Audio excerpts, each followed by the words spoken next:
Hello. So today what I wanted to talk about was fear and anxiety and finding a way maybe to look at these emotions in a little bit of a different light that is going to help you be able to manage them a little bit more effectively. And that really is the key. It's our ability to be able to manage our emotions, which allows us to generally be able to maintain the focus that we need, to maintain the confidence that we need, the commitment that we need, and to be able to not get distracted by our own thoughts. And really our thoughts are generally our own worst enemy and are usually the thing that distracts us the most, is the voice in our head, the negative thinking, and the stories that it creates. And I was talking to a friend of mine the other day, and she's a psychologist with the Navy SEALs, and we were talking about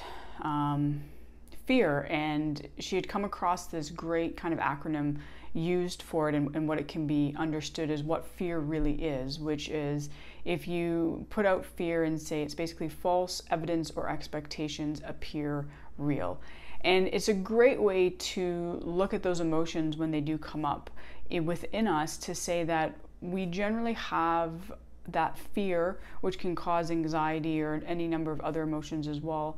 when we see things that we think are real that really are not real. And I've mentioned this before, where the most resilient people understand that they create stories around things, and that their ability to identify that right in that moment they are creating a story, they are amplifying something that they saw, some form of expectation or evidence that they saw, and they're now creating a story from their perspective of what that means to create some form of certainty around the situation. And as humans, we don't like uncertainty, so we do create certainty through stories that we create in our own mind. And so it's understanding that most of the time when we look at things and we feel unsettled, fear, anxiety, whatever that emotion might be for you, a lot of the time it is because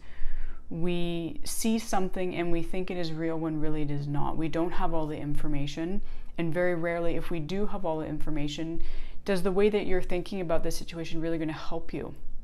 And this is so big within the world of athletics, from worrying about maybe what a coach is thinking, or a coach's decision, and then creating a story around what that means, a look that the coach gives you, and creating a story around what that might mean, or a lack of communication by the organization and what might that mean, or a look from your teammate and what might that mean. So you have to understand that this is something that we as humans are constantly doing. We're constantly creating stories around this kind of false expectation or false evidence that we are getting, because we really do not know. We are not in the head of anybody else. We cannot read somebody else's mind. And when we look at a situation, we don't have all the information around that situation. And we have to understand that the way that we look at something, it is clouded based off of our perception, based off of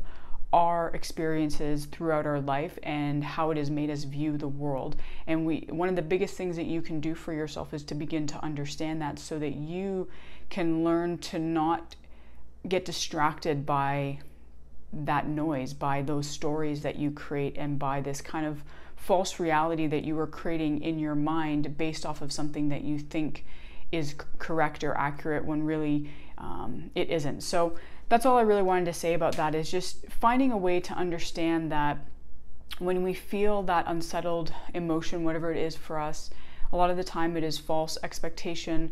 or evidence appears real, and we are making it appear real, and we are feeding it through the stories that we have in our mind. And so that's something for you definitely to begin to notice and observe within yourself. How do you create those stories, and what does that mean for you?